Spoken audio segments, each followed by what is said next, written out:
So we're going to start with a high-level review of the P&C results. And then we're going to cover workers' compensation premium, financial results, the reserve deficiency, and then we'll move on to frequency and severity. So let's get started. Starting at the bottom here, property and casualty net written premium for private carriers increased to $552.1 billion in 2017. That's a 4.6% increase and significantly more growth than we saw last year. About half of total net written premium comes from commercial and personal auto, and those were the standouts in premium growth. Carriers have taken aggressive rating actions in recent years to improve the profitability in those lines, and we'll see on the next slide whether or not they've been successful. Homeowners, other liability, and all other, they all had nice increases. And then the remaining lines, most of the remaining lines, saw minor growth.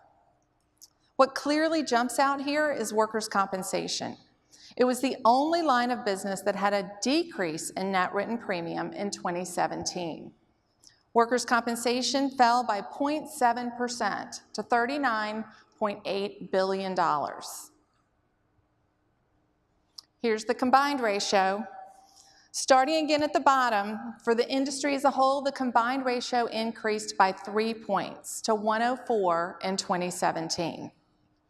Back up at the top, personal auto has been struggling for the last couple of years. But even with record losses from Hurricane Harvey, the line saw a 3-point improvement. Nice premium increases, along with better fraud detection and usage-based insurance, has actually helped improve the profitability in personal auto. Now, I'm going to group homeowners, fire and allied, and all other together because they were all impacted by cat losses, and they saw a major deterioration in their combined ratio, with fire and allied up by 34 points. The cat impacts were widespread across the U.S. 2017 saw an unprecedented 3 Cat 4 hurricanes that made landfall. According to Willis Re, Hurricanes Harvey, Irma, and Maria had total insured losses of about $56 billion. The states in blue that you see here were the most impacted, as well as the U.S. Virgin Islands and Puerto Rico, but we're not showing those here. Out in California, about 10 million acres burned, and that destroyed about 9,700 structures, with a total cost to the industry of over $11 billion. And then the states in green, those were impacted by either tornadoes, hail, or wind or flood, and that was another $11 billion. So all in, AM Best is estimating that that increased the combined ratio by about 9 points in 2017. And that's about double what we see in a typical year. So let's finish up the combined ratios. Other liability looks pretty good. It had a 10-point improvement, but that was almost entirely the reversal of one carrier that had driven the combined ratio higher by about the same amount the prior year. And then there's workers' compensation. Came in at an 89, the lowest combined ratio of all lines of business, and you have to go back to the 1940s and 1950s to find a sub-90 combined ratio for workers' compensation. We're going to get into it in a lot of great detail in the next 4 sections. So for now, let's just stick with P&C. Here's the long-term history of the P&C combined ratio, and you can see how the 104 compares to the prior calendar years. Now, in dollar terms, the difference between the two highlighted bars is about $18 billion. That was a deterioration of $18 billion. You'll see in a minute that that contributed to the decrease in the after-tax return on surplus for property and casualty as a whole. Now, the underwriting cycle sort of ebbs and flows here around the break-even combined ratio of 100, but actually in only 6 of the 21 years you see here has the industry had an underwriting profit. The worst combined ratio over this period was a 116, that was back in 2001, and that was a result of 9/11. And the best was a 92 back in 2006, and that was at the end of the strong, hard market that followed. This year's 104 is slightly worse than the long-term average of 102. So what's obvious here is that the industry can't rely on underwriting results to succeed. We need strong investment returns to make up for the underwriting losses. And we have those results here. NCCI's definition of the investment gain ratio is the sum of investment income and realized capital gains, all divided by net earned premium.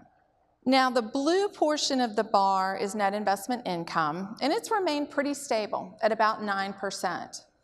The smaller portion of the bar is net realized capital gains. It's the net realized capital gain ratio, and it's actually increased in the latest year. Not surprisingly, about 90% of that came from the sale of common stock. But what was surprising is that about half of it arose from a single carrier. Now, the green dotted lines represent the average investment gain ratios before and after the start of the Great Recession. We're going to use these same time periods before and after the start of the Great Recession throughout today's presentation. On average, investment gain ratios are down by more than 4% since the end of 2007. As I've said in the past, this has led to a continued focus on underwriting results, and it's softened both the peaks and the valleys of the most recent underwriting cycle. The historical embedded yield is the white line, and that represents the yield on the industry's bond portfolio at each point in time. The orange line is the weighted average new money yield of the industry's bond portfolio, and it's kind of a proxy for the current reinvestment yield. It's as if the industry hit the reset button and reinvested its bond portfolio each year. And then the gray bars are periods of recession. The orange new money yield sort of bounces around a bit, but it's been generally decreasing, with sharp decreases coinciding with periods of recession. For the last 30 years, the new money yield has been below the embedded yield. But in recent years, you can see they're slowly starting to converge. As inflation increases, the lines are more likely to kind of move closer together, and that'll drive further increases in the investment gain ratio. Now, one of the best statutory measures of industry success is the after-tax return on surplus. We've got that here. It dropped again in 2017. It was down to 6%, and it's below the long-term average. Most of the years that you see here sort of move with the underwriting cycle and have generated some level of return, with the obvious exception of 2001 and 2008. As I mentioned earlier, the biggest contributor to the decrease in the after-tax return on surplus this year was the $18 billion deterioration in underwriting results. But the other contributor was actually a good one, and that's the increase in surplus. That's the blue dotted line you see up at the top. Surplus increased to a record level, and we ended the year with almost $750 billion in surplus for private carriers. Unrealized capital gains, mostly from the appreciation of common stock, was the driver. We already talked about the nice increase in net written premium. It went up to $552 billion, but surplus grew faster than premium, and that drove the premium to surplus ratio down to 0.74. Okay, so that wraps up the P&C section. The next 4 sections are all about workers' compensation, and we're going to start with premium. So recall that workers' compensation net written premium was down slightly to $39.8 billion for private carriers, and it was the only line that had a decrease. In this section, I'm going to point out the 4 major contributors to that decrease. More premium ceded, a continued use of offshore cessions, payroll growth that's been offset by loss cost decreases, and little to no change in carrier pricing levels. For private carrier only, that's the blue portion of the bar, we have exceeded our pre-recession peak. But keep in mind that states like Arizona and Utah had state funds that converted and became a private carrier over this period of time, so that's increasing private carrier net written premium. When we add in the state funds, that's the orange portion of the bar, total net written premium is $45 billion, and we have not exceeded our pre-recession peak, which was back in 2005. And total net written premium is also down from last year. Now, one reason net written premium is stagnant is the continued use of offshore cessions, which decreases net written premium in statutory accounting. This year's cut to the corporate tax rate from about 35% to 21%, and the new base erosion and anti-abuse tax, which is also known as BEAT, significantly reduces the long-standing tax advantage that offshore reinsurers had over those in the U.S. Quota share treaties that transferred U.S. business offshore to affiliates aren't going to look as attractive in the future, and that may put an end to some of this trend. But actually, any change in ceded, a decrease, is going to impact net written premium. This is a slide that we included last year for the first time, and the two circles up at the top show the direct written premium and the percentage of ceded. And you can see in 2011 it was 24%. It's a similar picture to what we saw last year, but in 2017 the percentage ceded, that 32%, is 1 point higher. Another way to look at it is at the bottom.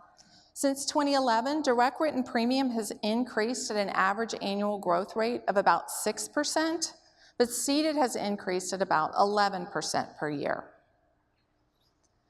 So now we've covered 2 of the 4 reasons why net written premium growth is stagnant, an increase in both U.S. and offshore cessions. Before we go on to the other 2, let's pause for a second and look at residual market premium. So premium in the NCCI serviced pools dropped slightly in 2017. It's been hovering at about $1 billion since back in 2013. Assigned risk rates are seeing the same significant decreases that we're seeing in the voluntary market, and that's one of the reasons that premium is down in the pools. The pools are also subject to the forces of the underwriting cycle. You can see that roller coaster here. But it's always good to not have too much to say about growth in the residual market. This shows that the average policy size of the residual market tends to be a leading indicator of the future size of the residual market. When larger policies are removed, the size of the residual market actually tends to drop, and the opposite is a sign that it's beginning to grow. Now, in recent years, the 2 lines have both been dropping. So we're in a period where we would expect that larger policies are finding coverage elsewhere. And that's exactly what we're seeing. This is the residual market premium by size of risk. Premium from risks greater than $100,000 fell by about 24% between the first quarter of 2017 and the first quarter of 2018. In fact, premium from all risk sizes fell except the very smallest, those less than $2,500. Bill shared this slide with you earlier, so I'm not going to spend a lot of time on it. The residual market share has been stable at about 8% since 2013. As he said, this is just more confirmation that the residual market is stable and manageable. There's actually even stability in the class codes that can't find coverage in the voluntary market. These are the top 5 class codes in the residual market in 2017. And if you looked back several years, you'd see a very similar picture. Carpentry, roofing, short and long haul trucking, and painting together make up about 24% of the premium in the residual market. And short and long haul trucking and carpentry actually are in the top 5 for the voluntary market also. Okay, so now we're going to switch back to countrywide and leave residual market behind. Recall that net written premium was down slightly by about 1%. Well, direct written premium was flat. It had a tiny increase of 0.1%. Now, if we look at direct written premium by state, there's quite a bit of variation, but it's a little less than we saw last year. The obvious standout here is Florida, where direct written premium increased by about 15% in 2017. Now, that was a direct result of the 2016 OIR approval that reflected the increase in costs that are expected to emerge from the Castellanos and Westfall decision. But if we transition over to a map that displays each of these states in proportion to their share of premium, you get quite a different picture. Here you can see that states like California and New York and Florida got larger, and then states like Arizona and Texas got a bit smaller. This makes it easier to see which states are contributing to the negligible 0.1% increase. California is quite large, and it's neither red, which means a decrease, or blue, which is an increase. According to the California Bureau, payroll increases have been offset by decreases in pure premiums over the last couple of years out there. New York is a shade of blue. An October 2016 premium level increase there contributed to the growth that you're seeing. But actually, I just saw this morning they filed for a double-digit decrease, so might not be the same color next year. Now that we've seen the breakdown by state, let's split the change into its components. So we had no growth in direct written premium in NCCI states in 2017. So it's very similar to the countrywide change of 0.1%. For the 6th year in a row, payroll is the largest driver, increasing by more than 4%. But almost completely offsetting payroll growth is the decrease in loss costs and the change in mix of business. And that's our third contributor to stagnant net written premium.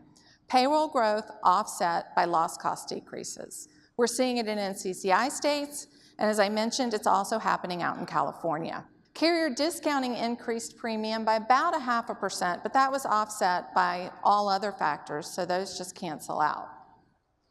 Now, I'm going to walk through the first 3 of these, payroll, loss costs, and carrier discounting, and we'll start with payroll. The payroll growth that you see here is different from the 4.4% that you saw on the last slide because this is from a different source.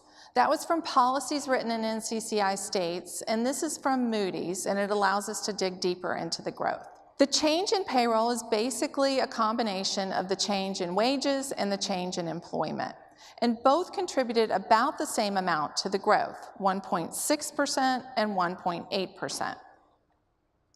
Wage growth, which is in blue, was broadly based, with all economic sectors contributing about the same amount and close to the overall average. But over on the employment side, in green, construction was once again the standout, and that grew by more than 3%. But look at manufacturing. Last year, growth in manufacturing was non-existent, but this year, employment in the sector is up by almost 1%. Now, NCCI's QEB looks at factors in the economy that typically impact workers' compensation.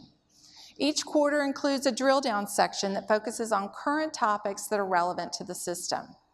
Our first video shows key findings from our December QEB that looked into payroll by state.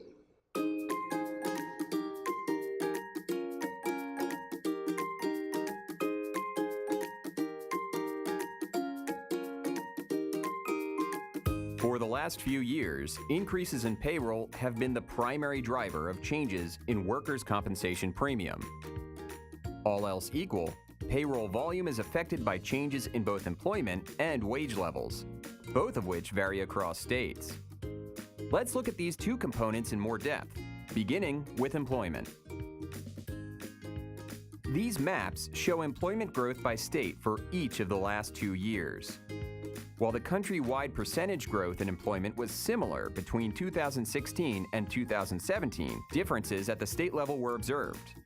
Compared with 2016, many more states experienced moderate levels of employment growth in 2017. What drives these employment changes by state? Are they driven by one or more key economic sectors, or are changes in employment happening across the board? We identified state-specific key economic sectors by comparing the share of employment within each state and sector to the national share of employment for those same sectors. Here are the key sectors in each state. As you can see, clear regional differences can be observed. For example, employment in manufacturing is prominent in the South and Midwest, while the importance of education and health services can be seen in the Northeast. These maps also show relationships between sectors. For example, most states in which trade, transportation, and utilities are a key sector also have a high share of employment in either natural resources and mining or manufacturing. Montana is one of a few states that has above average employment in both truck transportation and gasoline stations, which are each related to resource extraction. This pairing also illustrates how production from one sector can create jobs in others. Now, you might think that growth in a state's total employment level might be driven by growth in one or more prominent sectors. But what we found was that states with higher total employment growth grew across all sectors. Changes in wage levels also drive changes in payroll. State-specific average weekly wages may change over time due to the average age of the workforce, a shift in major occupational groups or sectors, or a change in seasonal employment. Comparing the average weekly wage changes between 2016 and 2017 shows that they were larger in 2017 in almost every state. Further, the wage changes by state have been relatively more volatile than the corresponding changes in employment we saw earlier. We have seen that the largest increases in payroll by state tend to be driven by a combination of strong wage changes and employment growth across most economic sectors. For additional detail on this and other economic-related topics, please visit the Insights section of NCCI.com. Okay, so let's finish up the premium section. Here we're showing the change in the premium level, including law-onlys across NCCI states. Now, you saw earlier that the change in loss costs and mix had downward pressure of about 4% on direct written premium in 2017. Well, that premium level change arose from filings that were approved in 2016 and 2017. And you can see that the decrease here for 2017 was a negative 5.4%. So while we don't know how payroll or other factors will ultimately impact premium in 2018, NCCI filings approved as of May 10 will decrease the premium level by 9.6%. And that's because we're seeing significant decreases. They're prevalent across almost all NCCI states. Now, this slide is a little different. It shows the most recent voluntary market approved or filed in pending premium level change, and then law-onlys are not included here. The pattern is clear, and it's consistent with what we saw last year. Continued decreases in claim frequency, along with a moderation in severity, are putting downward pressure on medical and indemnity trends, and that's contributing to the decreases that you see here. Carrier discounting increased premium by about 0.5%. And this gives you an idea of how discounting in 2017 compares to the long-term history.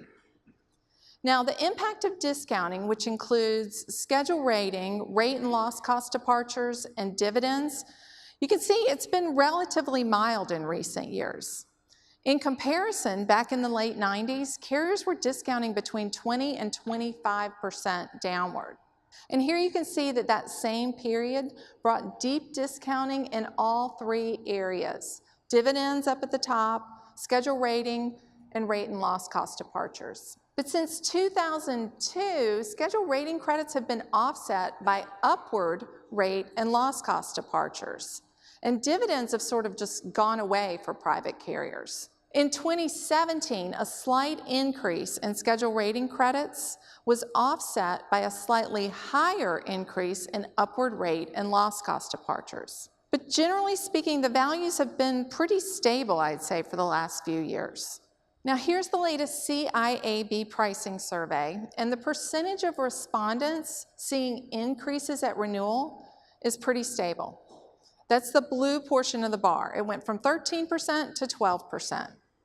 As of the fourth quarter of 2017, agents are reporting seeing mostly decreases or no change in prices at renewal, with fewer decreases in the fourth quarter of 2017 survey. So together with the previous slide, that's my fourth contributor to net written premium being stagnant. Little to no change in carrier pricing levels. Now, if we take this and go back to the fourth quarter of 2000, a pattern becomes evident. Here you can see the underwriting cycle sort of through the lens of the CIAB pricing survey. We have 2 years highlighted, 2002 and 2012.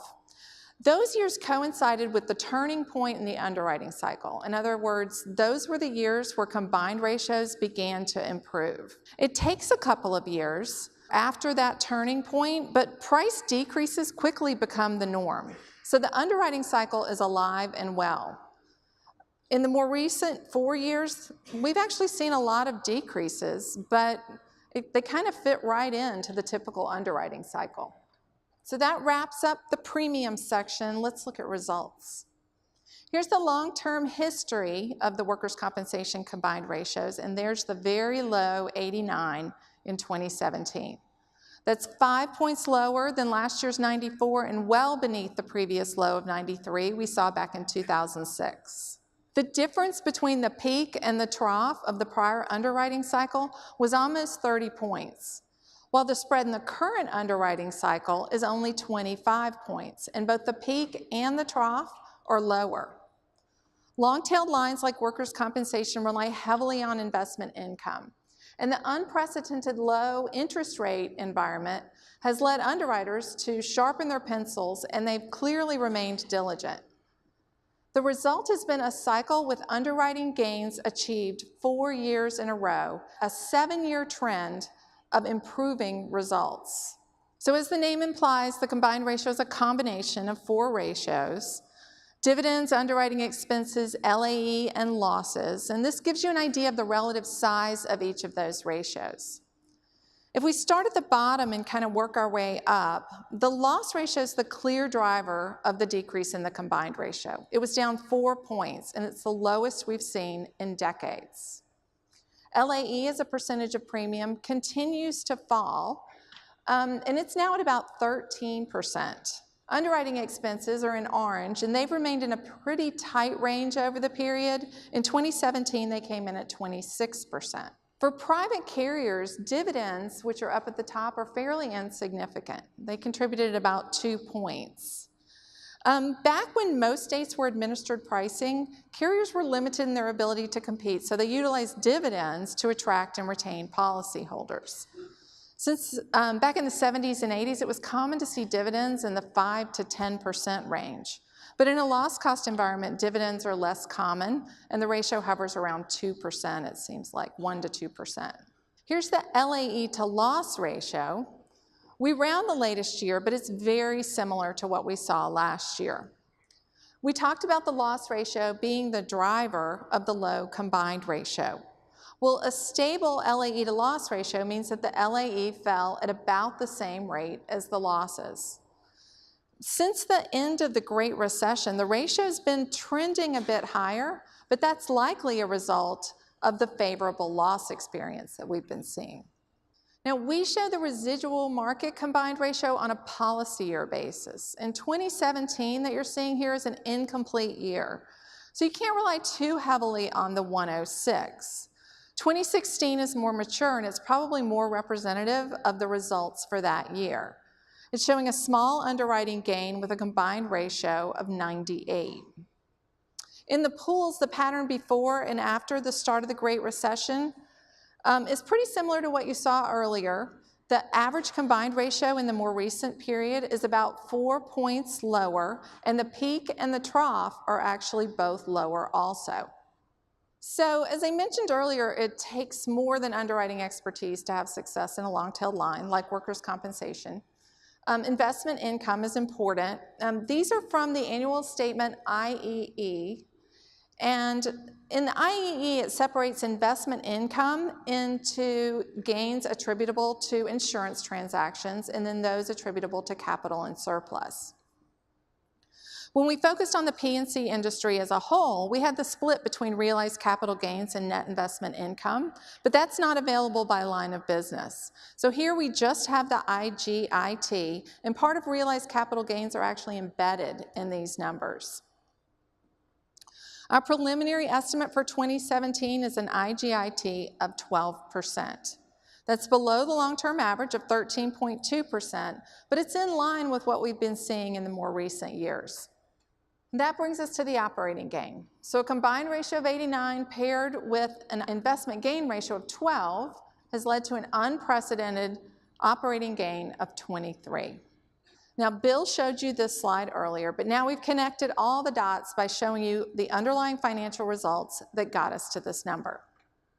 You saw the premium wasn't the big driver because it was flat, and the investment gain ratio is slightly below the long-term average. The bottom line is that the loss ratio is down significantly, and it's contributing to the improvement that we're seeing in the operating gain. So before we move on to accident year results, one of last year's videos discussed the interaction between workers' compensation and Social Security disability income when an injured worker is a dual recipient. I mentioned that NCCI would be researching whether or not workers' compensation benefit levels had been severely reduced, shifting costs and applications to SSDI. Now we have the results of that research, and this next video summarizes those findings.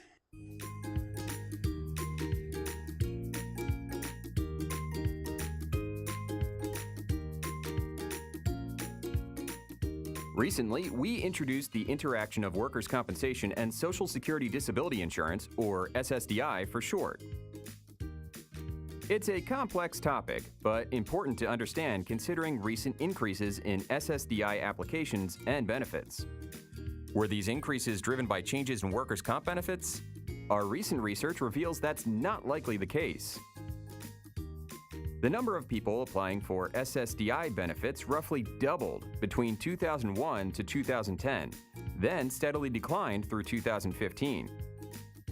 As we reported in 2017, only a handful of state legislatures enacted reforms to reduce work comp benefits over this time.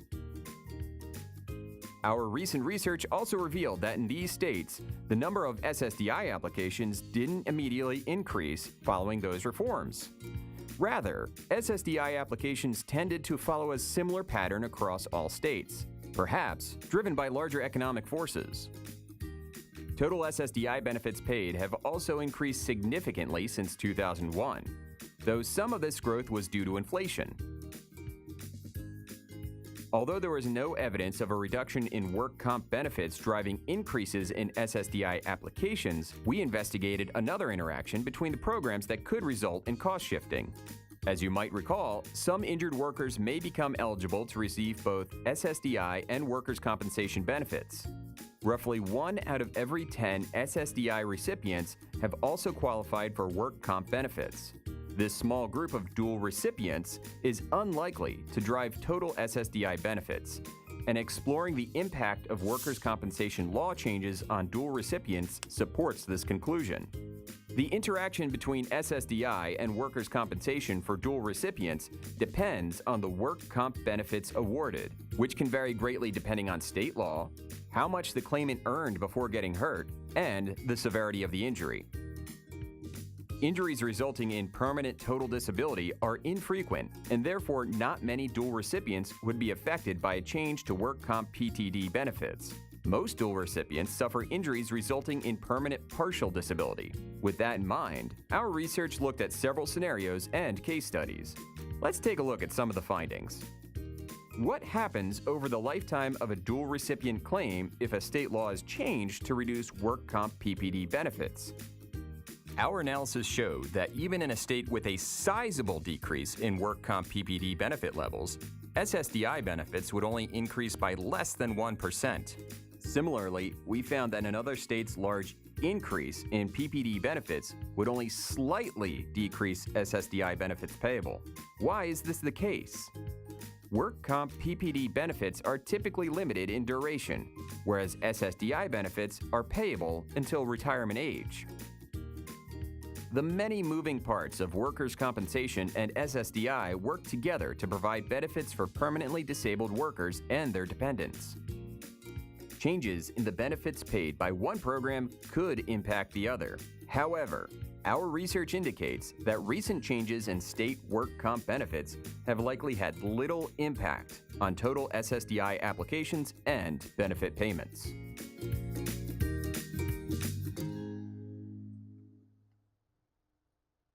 So as you heard in the video, many of the statements that have been made in the press regarding workers' compensation benefits in a race to the bottom are not borne out in the facts. NCCI's research showed that most states did not reduce workers' compensation benefits over the last 15 years. Prior studies that correlated SSDI and workers' compensation, the growth in SSDI, generally cut off the data at somewhere around 2010, and no follow-up studies had actually been done. Our research showed that observed increases in SSDI applications were impacted far more by the Great Recession than they were by workers' compensation benefit levels. Even in the states that did lower benefits, SSDI applications tended to decrease following those reforms. They didn't increase. And one other thing that we found was that while an injured worker is receiving dual benefits, workers' compensation shoulders most of the cost. So up to this point, we've focused on calendar year results. In this section, we're going to look at accident year results, which provide a better snapshot of the more recent experience because they aren't distorted by changes in prior year reserves. And then we'll end the section with NCCI's estimate of the reserve deficiency. So to tee things up here, we are going to compare the calendar year combined ratios to the industry reported accident year combined ratios from the annual statement. So we have the calendar year in blue, and you've seen those before, and then we've added the accident year combined ratios in red. Now this is an interesting picture because the calendar year combined ratio has improved by 5 points, while the accident year combined ratio has deteriorated by 4 points. But you'll see in a minute that NCCI believes that accident years 2016 and 2017 are likely to develop very favorably, and at the end of the day be similar to or lower than the calendar year combined ratios. Now here we've kept the accident year reported combined ratios and we've added in NCCI's selections.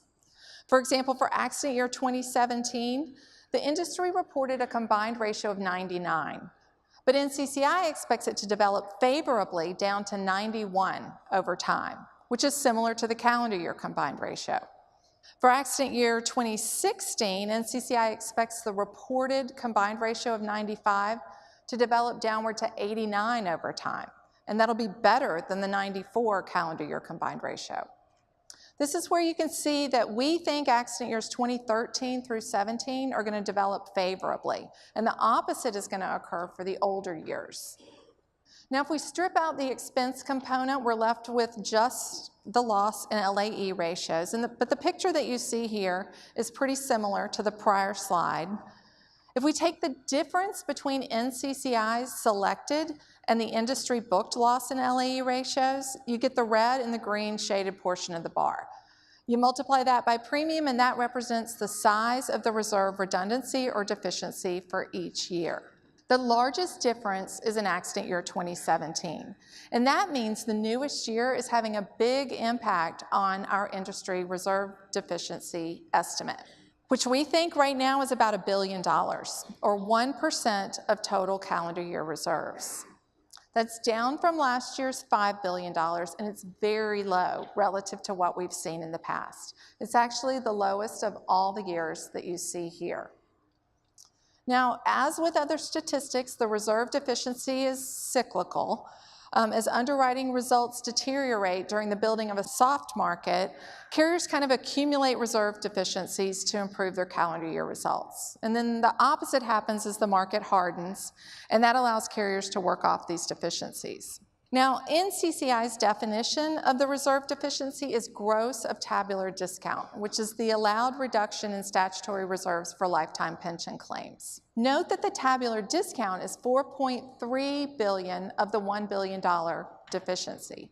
And that means net of tabular discount, NCCI believes that private carrier reserves may actually be redundant. So this is a new visual that uses what we call spark lines. The first point in each accident year represents the industry's booked loss and LAE ratio at first report. And then the second point represents the accident year as of year-end 2017. Accident years 2008 through 2011 are red, and that's because they've either remained the same or gotten worse over time. Whereas 2012 and forward have seen a huge improvement in their original booked ratios. And on top of that, don't forget that NCCI expects that those years, 2013 and forward, are actually going to improve even more. All right, so let's finish up with loss drivers. We'll start with frequency. NCCI's preliminary estimate of lost time claim frequency is a decline of 6% for accident year 17. That's very similar to the 2016 estimate, which we've actually revised downward since last year's AIS. The revision incorporates the original estimate of average weekly wages and then the final average weekly wage that came in. So the initial indication of negative 6% in 2017 is well below the long-term average of negative 3.7%, but it's certainly not unprecedented over the last 20 years. In fact, 2001, 2005, and 2012 all had larger decreases. NCCI has done an enormous amount of research into the decline in frequency over the last 30 years. And absent some major macroeconomic force like a recession or wholesale benefit increases, we do not expect this trend to change. So here we're looking at the 5-year average change in frequency. You can see that almost every state is some shade of red. The average across all states was negative 4.5% over this 5-year period.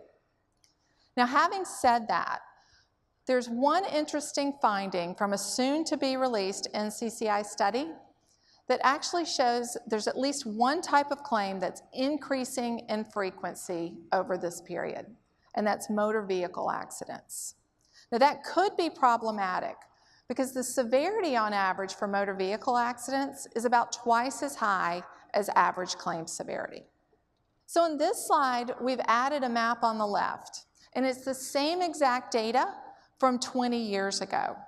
And the average across that period was negative 4.8%. So on the left, we've got negative 4.8%, and on the right, we have negative 4.5%. This is just a reminder that frequency has been declining for decades. Back in the late 90s and early 2000s, smaller claims were falling out of the system at a faster than average rate. And the loss of small claims not only decreased frequency, it also increased severity for both medical and indemnity. Now, when we were putting this slide together, I pulled a vintage NCCI study that looked at claims over this older period. And the study cited an increased safety, more use of robotics, ergonomics, better training, I think it said, and an increased use of cordless tools as the reason for the decline back then. What's interesting is that most of those things are still cited today, with the exception of cordless tools, which have pretty much become ubiquitous. So 20 years later, we're seeing a very similar story. In the past, we've been asked how our data, NCCI data, tracks with BLS data. Here we've gone even farther, and we've indexed everything back to 1981 to look at the pattern of frequency declines. Generally speaking, BLS incidence rates track very closely with NCCI frequency.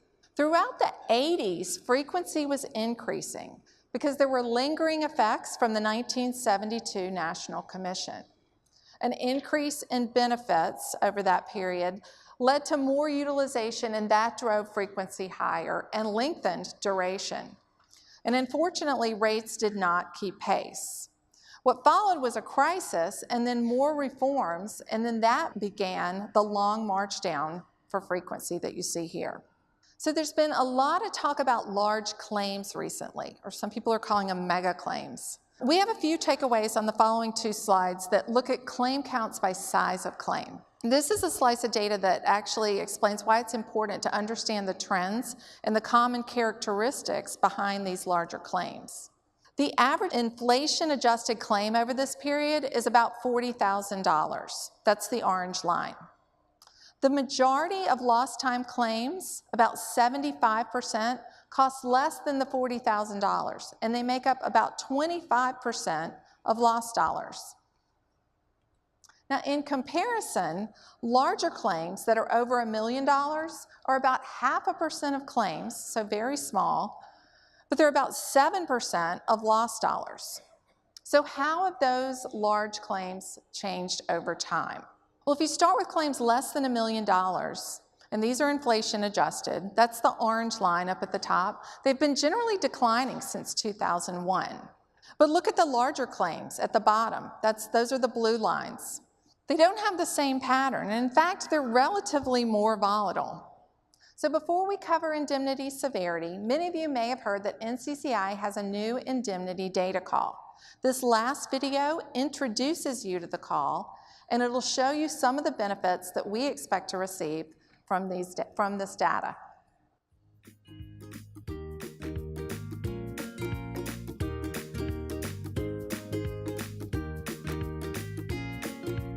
NCCI continues to seek new and improved ways to serve the workers' compensation industry.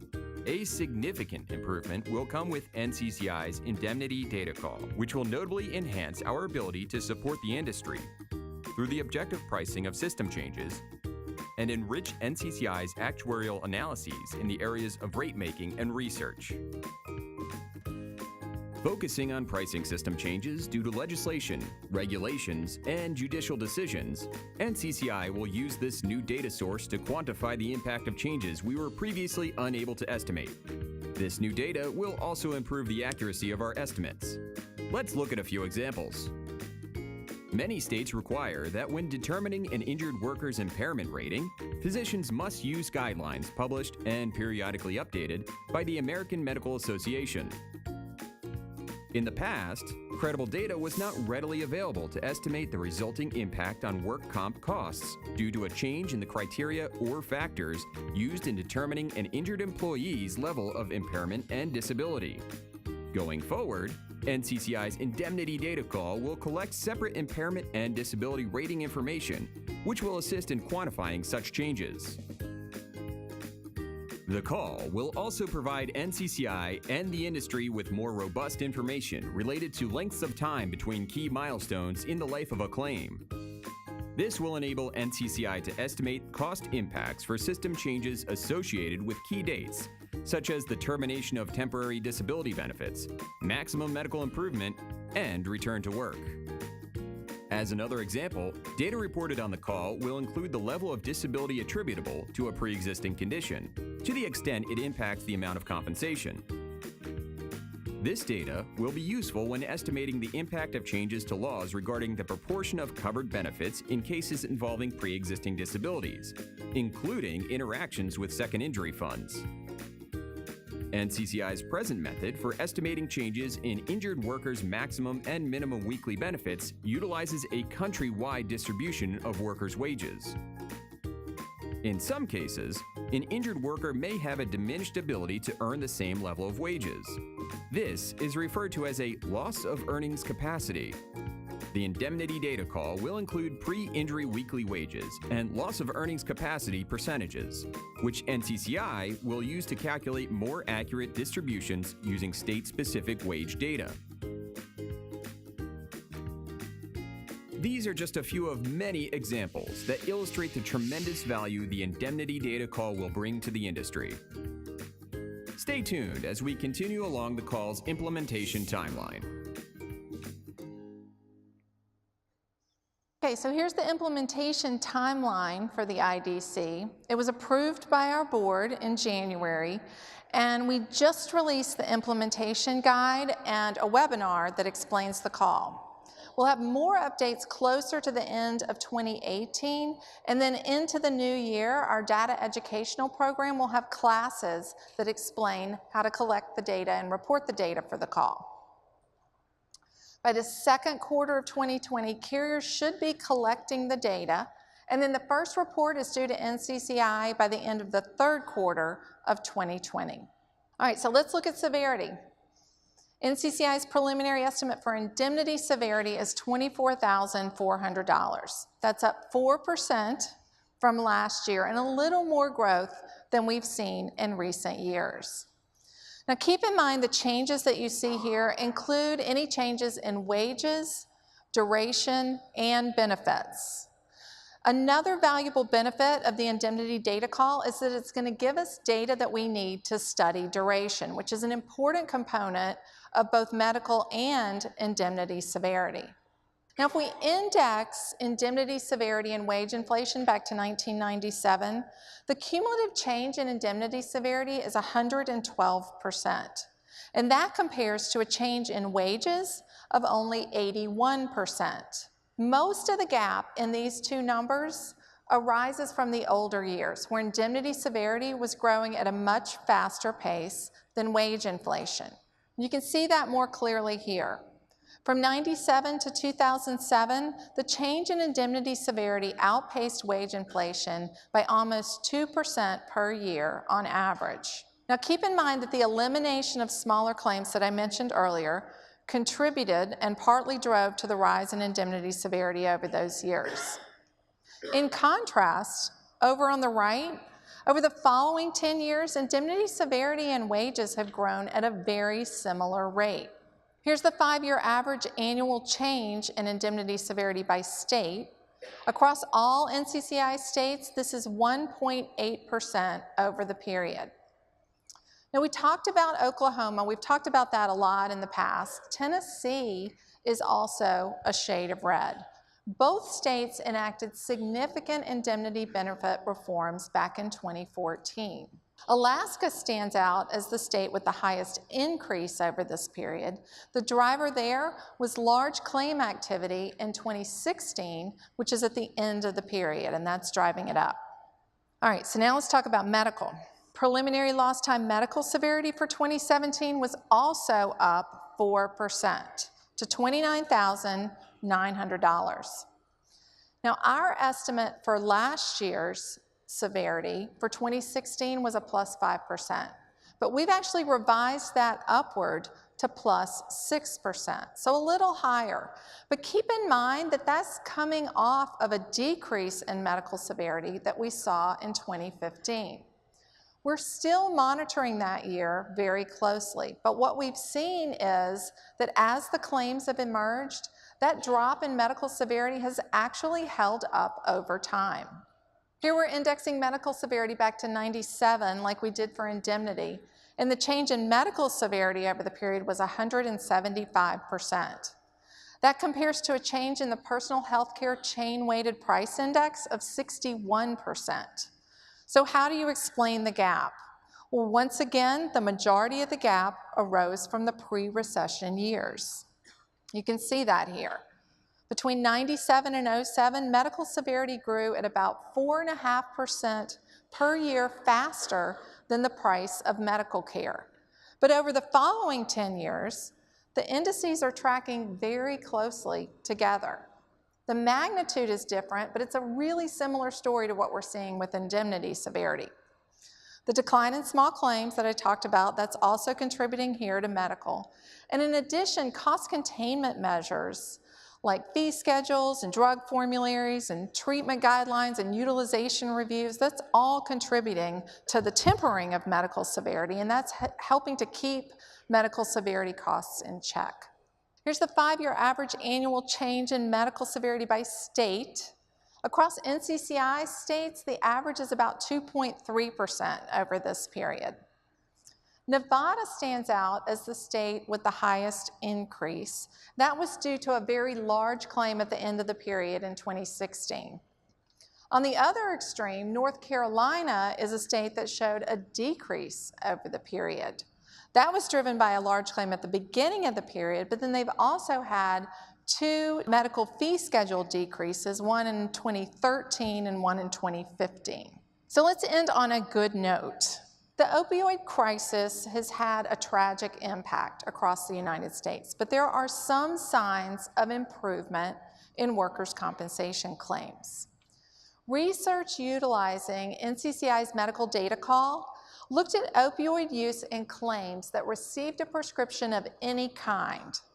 We compared service year 2012 to service year 2016, and we found that 55% of claimants received an opioid prescription in 2012.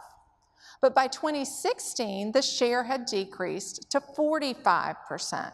So that's a promising sign, and a continued decline in opioid use could ultimately lead to a further reduction in medical severity. So what is the state of the line? Well, on the one hand, investment income has remained below the long-term average, but the combined ratio improved to an 89, and it's the lowest we've seen in half a century. Loss costs are continuing to decrease, but that's being offset by increases in payroll. Net written premium for private carriers declined a little bit. It's basically flat, but the reserve position is very strong, and we haven't seen a reserve position like this in many, many years. Lost time claim frequency is down again by about 6%, but severity increases have remained relatively moderate over the last 10 years. So what's next? Well, later today, we have NCCI's own Raji Shatarabian, who's going to have a lot more to say about opioids and workers' compensation. And sharing the stage with Raji will be Dr. David Dietz with the latest updates on medical marijuana and the move to Schedule II. Tomorrow, we're going to have Alex Swedlow from the CWCI with an in-depth look at California networks, while Barry Lipton will be sharing comparative research across states. Now, be sure to check out ncci.com for all the latest updates on the indemnity data call and ALFs on demand and that soon-to-be-released study on motor vehicle accidents that I mentioned. And don't forget that all the numbers and the high-level takeaways behind today's presentation are available in the State of the Line guide right now on ncci.com. Thank you for your attention and enjoy the rest of the conference.